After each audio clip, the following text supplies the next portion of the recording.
कथा से जो सबसे पहला पाठ हम सीखते हैं वो है सबके मतों का सम्मान।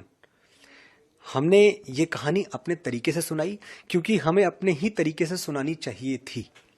जब महर्षि वाल्मीकि ये कथा लिखते हैं 7,500 वर्ष पहले, तो उनका अपना तरीका है। उसके बाद हजारों वर्षों बाद बाबा तुलसीदास के हाथों में लेखनी आई। बाबा तुलसीदास ने उस कथा को अपने तरीके से, उसको पहले तो अपने अंदर आत्मसात किया और फिर अपने तरीके से सुनाई वो कहानी। उन्होंने महर्षि वाल्मीकि की तरह नहीं सुनाई। फिर हमने देखा आदरणीय श्री रामानंद सागर की रामायण, बहुत भव्य, बहुत ही अद्भुत रामायण वो हमें देखने को मिली। जब ओम राउत ने ये फिल्म बनाई और मैं इस फिल्म से जुड़ा, तो हमारे पास भी अपना एक तरीका था बात कहने का, तो हम उस तरीके से बात कहना चाह रहे थे। हमारे साथ जो सबसे बड़ी चीज थी वो थी संप्रेषणीयता, कम्युनिकेशन, क्योंकि हम ये तो जानते थे कि ये देश राम के मूल्यों पे, राम के सिद्धांतों पे चलने वाला है। यहां किसी को राम बताने की जरूरत नहीं है, सब राम जानते हैं। लेकिन दुर्भाग्य ये है कि जो नई पीढ़ी है, ये नए बच्चे कैप्टन अमेरिका और थॉर और मार्वल और डीसी के यूनिवर्स में पल बढ़ रहे हैं। ये राम की कथाएं नहीं सुनते। और अगर मैं ईमानदारी से कहूं, दिल पे हाथ रख के कहूं, तो कितने बच्चे हैं जो YouTube पे अपने खाली टाइम में लगा के रामानंद सागर जी की रामायण देखते हैं? आप पाएंगे शून्य। नहीं देखते बच्चे। मैं और आप देखते हैं, मुझे आज भी देखनी है। अगर मैं घर जाऊं, मेरे पास आधे घंटे हो, तो मैं एक एपिसोड देख डालता हूं बैठ के। लेकिन मेरे 12 साल का बेटा ये नहीं करता है। तो जो लक्ष्य था वो बस इतना ही था कि श्री राम की कहानी, जो इतने बड़े नायक हैं हमारे, उनसे बड़ा नायक क्या कोई हो सकता है? क्या कल्पना भी कर सकते हैं आप उससे बड़ा नायक आने की? वो नायक लोगों तक पहुंचे, ये जाने कि सिर्फ सुपरमैन हवा में नहीं उड़ता था, हमारे बजरंगबली उससे बहुत पहले उड़ते थे, 100 योजन का समुद्र पार कर जाते थे। हमारे बजरंगबली सिर्फ हल कैसा नहीं था कि जो बड़ी बड़ी चीजें मारे और मुक्का और पहाड़ टूट जाएं। हमारे बजरंगबली द्रोणागिरी पर्वत उठा के उड़ जाते थे। ये सब हम लोगों को बताना चाहते थे। इतना सा ही लक्ष्य था कि हम नए हीरोज दे पाएं, असली हीरोज, सनातन के जो हीरोज है, सनातन के नायक हैं, वो हम बच्चों को दे पाएं। ये हमारी यात्रा थी, ये हमारी कोशिश थी। जो लोग विरोध कर रहे हैं वो बोल रहे हैं आपने सिनेमैटिक लिबर्टी के नाम पे जो डायलॉग्स पे जो एतराज कर रहे हैं वो आपने उसको इम्प्रूव नहीं किया, उसके साथ छेड़छाड़ कर दी। देखिए, पहली चीज तो ये कि पहले दिन से जब मैं पहली बार मीडिया के सामने आया था इस फिल्म को लेकर, तब से मैंने एक चीज कही थी कि ये 1 वे ट्रैफिक नहीं है, 2 वे ट्रैफिक है। हम उन फिल्म मेकर्स में हैं जो आपकी बात सुनेंगे। इस देश में और कोई फिल्म निर्माता ये दावा नहीं कर सकता कि उसने कोई भी संशोधन लोगों के कहने पे अपनी फिल्म में किया हो। हम पहले दिन से सुन रहे हैं। वादा किया, हमने सुना।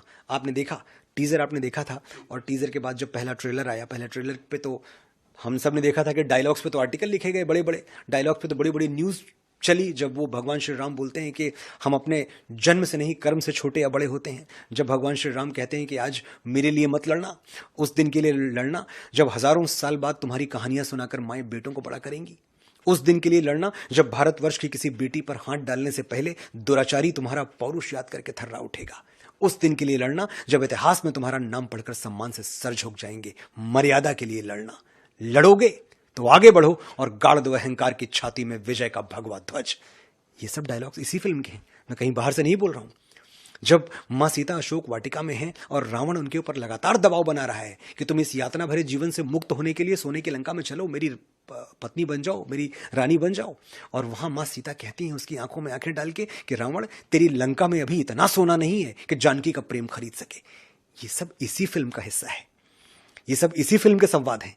तो इन संवादों पर अगर आपने तालियां बजाई, अगर आपको लगा कि मनोज मुंतशिर की लेखनी से निकले ये संवाद आपके राम के चरित्र को और आपकी मां सीता के सतीत्व को सही तरीके से प्रतिपादित कर रहे हैं, सही तरीके से प्रेजेंट कर रहे हैं, तो पहले तो इतने के लिए मेरी प्रशंसा होनी चाहिए कि मैंने बहुत अच्छा किया। फिर जहां आपको यह लगता है कि नहीं भाई, बजरंगबली के 5 संवादों पर पूरी कहानी है, 4-4.5 हजार लाइनें, मैंने गिनी तो नहीं है, पर लगभग इतनी लाइनों के संवाद पिक्चर में है। उसमें से अगर 5 पे ऐतराज है आपको, तो ये 5 का ऐतराज मैं शिरोधार्य करता हूं। मैं इतने अहंकार में नहीं हूं, मैं ब्रह्मा नहीं हूं कि मैंने कलम उठाई, लेखनी से जो लिख दिया वही विधि हो गई। अरे बिल्कुल नहीं। मैं राम तत्व को समझने का प्रयास कर रहा हूं, मैं बजरंगबली को समझने का प्रयास कर रहा हूं। मुझे ऐसे दिखे, मुझे लगा बड़ी चंचलता थी उनके अंदर, मुझे लगा वो राम नहीं थे, वो बजरंगबली थे, राम भक्त थे।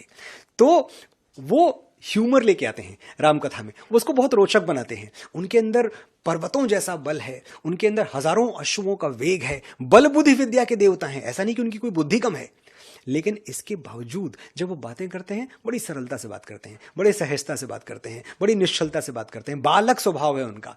जब आप रामानंद सागर जी की भी रामायण देखें तो जब वो खड़े हुए हैं रावण के दरबार में और उनसे पूछता है रावण कि तूने ये उत्पात क्यों मचाया, पूरी मेरी वाटिका उजाड़ दी, अशोक वाटिका। तो कहते नहीं, मुझे तो भूख लगी थी और मैं 100 योजन का समुद्र पार करके आया था, भूख लगी थी, मुझे फल दिखे, मैंने खा लिए और फल खाने में टूट टाट गया सब कुछ।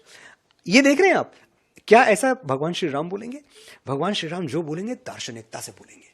तो मेरी फिल्म में भी आपने सहज बनाया उसे, आज के दौर के हिसाब से बनाया, मतलब जिनकी जन भावना आहत हुई है वो भी आपके अपने हैं। ऐसा नहीं कि जो विरोध करने के लिए तैयार थे, ये तो आपके सपोर्टर होते, उसी में से 10-20% जो लोग विरोध कर रहे हैं उनकी जनभावना का आदर करते हुए आपकी कंपनी जो प्रोड्यूसर है टी सीरीज, उन्होंने भी एक बयान जारी किया है, शायद आप कुछ बदलाव करने वाले हैं, कुछ डायलॉग्स। वो बयान सबसे पहले मेरी तरफ से आया, आपका ट्वीट जी आया, जी, उसके तो बाद टी सीरीज का भी एक बयान आया जी, इसको सम्मान करते हुए कुछ आप इसमें बदलाव करने वाले हैं? बिल्कुल। 5 डायलॉग पे आपत्ति है, मैं 5 बदल रहा हूं 100%। ये नहीं कि आधा अधूरा। मैं अपने संवादों के पक्ष में अनगिनत तर्क दे सकता हूं, लेकिन मेरे तर्क देने से आपकी पीड़ा कम नहीं होगी। अगर आपको कुछ दुखा है, अगर आप आहत हुए हैं, आपका आहत होना मेरे लिए बड़ी बात है। मेरा अहंकार एक लेखक के तौर पे कि मैंने तो भाई लिख दिया, ये बहुत छोटी बातें हैं। इन छोटी बातों में मैं नहीं फंसता। मैं समझता हूं फिल्म लोगों के लिए बनाई जाती है, लोगों को पसंद आई तो अच्छी बात है, और अगर लोगों को कुछ अंश, कुछ पार्ट नहीं पसंद आया तो हमारा कर्तव्य है कि हम उसमें परिवर्तन कर पाएं तो करें। कभी कभी संभव नहीं होता, लेकिन मैं इस बात को, ये बहुत अच्छी बात है कि मेरे डायरेक्टर ओम राउत, मेरे प्रोड्यूसर श्री भूषण कुमार, ये एक लॉजिस्टिकल नाइटमेयर है कि जो पिक्चर लगभग 10,000 थिएटर्स में रिलीज हो चुकी हो, अब उसमें कुछ संवाद बदले जाएं। ये फैसला हर कोई नहीं ले सकता, वही ले सकता है जो जनता का सम्मान करता है, जो सनातन का सम्मान करता है। और इसीलिए हम वो डायलॉग्स बदल रहे हैं बहुत जल्द। मुझे लगता है कि लॉजिस्टिकली सब क्लियर होने के बाद अगले 2 से 3 दिनों में ये डायलॉग्स थिएटर में होंगे।